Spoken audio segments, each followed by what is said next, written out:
quand on fume toujours la même pipe, c'est pas bien bon. Ça pue parce que voilà, tu fumes la pipe, tu as la salive. La salive, l'humidité, la nicotine qui s'imprègne dans la bruyère, la racine de bruyère. Et si tu ne la vides pas, c'est ça qui sent mauvais. Donc il faut la vider la pipe, la laisser reposer, la démonter le soir, passer des chenillettes, nettoyer ici, et pendant toute la nuit, la pipe, elle sèche. C'est-à-dire qu'elle sèche, et c'est pour ça qu'un fumeur de pipe n'a jamais la même pipe. Autrement, si tu fumes sans arrêt la même pipe, c'est pas bien bon. C'est même mauvais. Contrairement aux apparences, nous ne sommes pas à Saint-Claude dans le Haut-Jura, mais en Haute-Savoie, à Aviernoz, dans l'atelier de Pascal Piazzolla, artisan maître pipier depuis 45 ans, atelier aussi de son épouse Thérèse, Thérèse qui consacre sa vie à son mari et au métier de son mari. Et tu vois que c'est pas facile de... Là, elle met de la ponce pour enlever toutes les rayures et pour qu'il soit brillant à la fin. Ah, moi j'ai une formation de puéricultrice et de cuisinière. Ça n'a rien à voir avec le bois. Mais du fait, au début qu'on était mariés, le problème, la situation, il travaillait sur le diamant, ça n'allait plus. Et il a fallu changer de situation. Il est venu sur la pipe parce que le beau-père de mon beau-frère travaillait là-dessus et lui a dit c'est un métier d'avenir. Donc, il est parti sur la pipe. Et il ne l'a jamais quitté.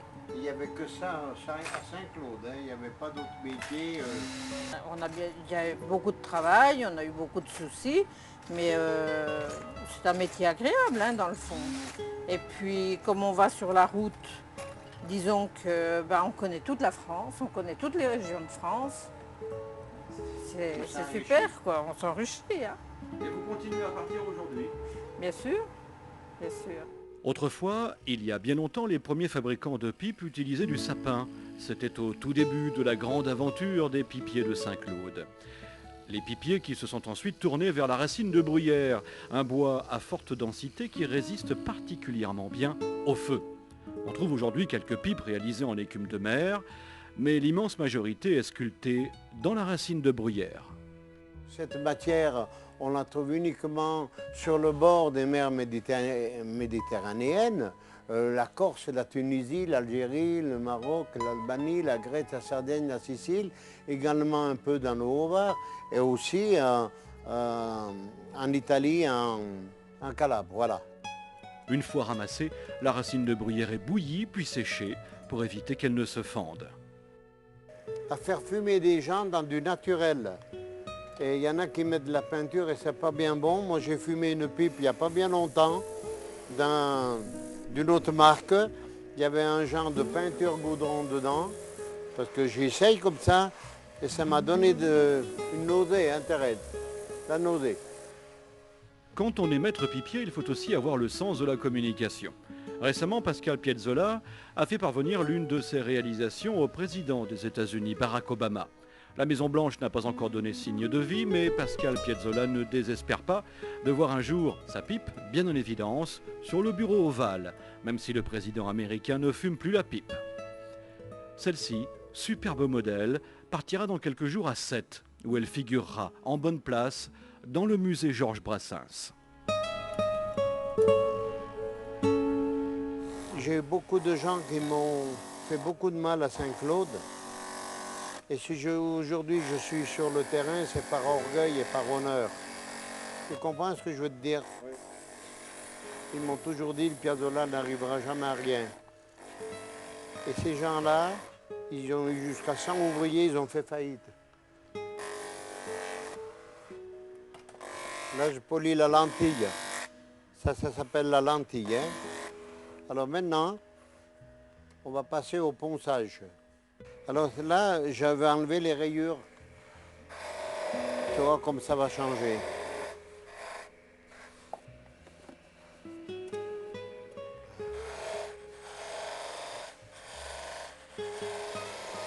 Pascal et Thérèse s'activent pour les derniers préparatifs avant leur départ. Comme chaque année, 2 fois par an, il s'apprête à prendre la route.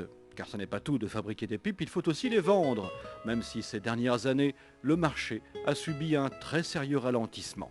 La plus grande difficulté pour moi et tant d'autres, et mes collègues, qu'ils soient étrangers ou français ou de Saint-Claude ou de Cogolin, notre ami Courieux, c'est qu'on n'arrive plus à vendre facilement de la pipe comme ça. Les gens qui devraient vendre ces pipes, ce sont naturellement les bureaux de tabac. Les bureaux de tabac sont tellement bousculés, ils ont tellement de travail. Je parle des points de vente forts. Un petit tabac de campagne, tout est différent. Hein. C'est pas là qu'on va vendre de la belle pipe et la quantité. Et quand vous êtes dans les grandes villes comme Montpellier, Lyon, Strasbourg, etc., là on vend de la pipe comme à Saint-Malo, la Bretagne, la Normandie, la Vendée, etc. Hein. Bon, il est vrai que maintenant, nous vendons 5 fois moins de pipes qu'en 1980 pour une seule raison, qu'il y a la Française des Jeux qui est là, qui occupe beaucoup de terrain. Il y a aussi toutes les cassettes qui passent à la télévision. Et il y a le tabac, il y a les journaux. Il y a des jours, vous savez, quand vous êtes 2-3 jours sur la route et que vous dépensez 120-130 € de frais de route et que vous vendez aucune pipe en 3 jours, vous avez les larmes aux yeux. Il faut rattraper ces 3 jours dans la comptabilité. Comment faire? Et c'est pour cela qu'à l'heure actuelle, je peux me vanter d'être un des meilleurs des pipiers de France. Pourquoi? Parce que nous regardons premièrement pas nos heures. Il n'y a pas de samedi et dimanche chez nous. Et c'est selon mon sérieux, mon savoir-faire, mon service après-vente, ma garantie qui arrive qu'aujourd'hui, j'avais 850 clients il y a 20 ans, il m'en reste plus que 350. Je vendais 15 000 pipes en 80, j'en suis à 3060, puisqu'on vient de faire le bilan.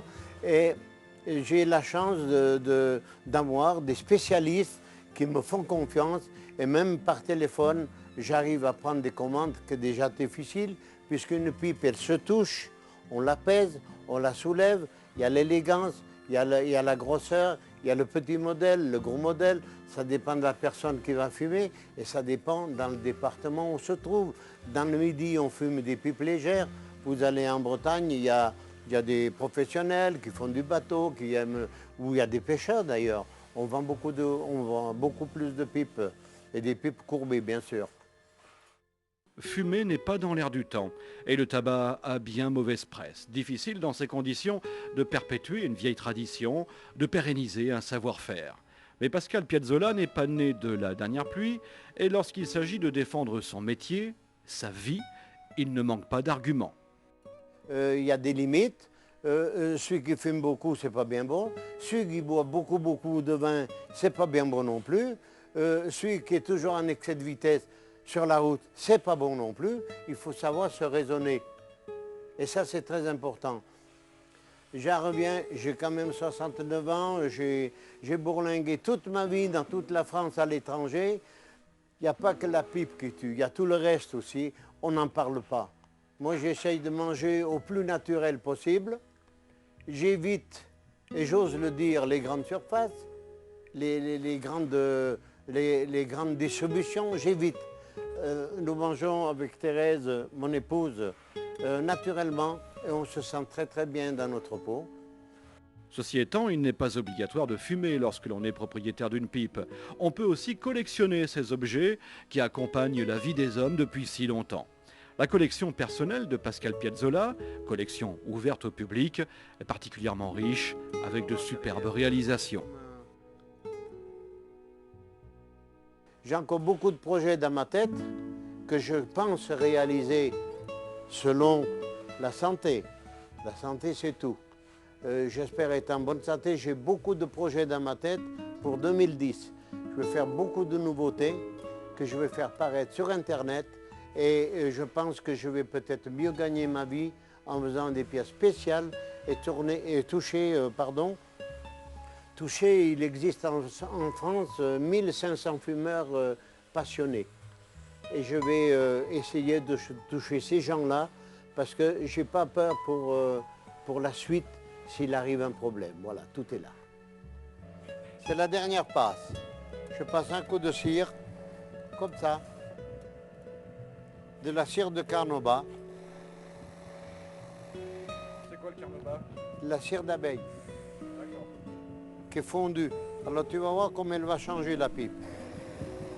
Pascal et Thérèse Piazzolla sont deux authentiques passionnés. Contre vents et marées, ils défendent leur savoir-faire, ils se battent avec fougue et panache pour offrir un avenir à cette ancestrale tradition. Ils sont aussi particulièrement attachants avec leur style, leur méthode, que certains jugeront sûrement d'un autre âge, mais qui pourtant rassurent, réconfortent dans une société qui laisse toujours plus de place au virtuel et au superficiel. Voilà.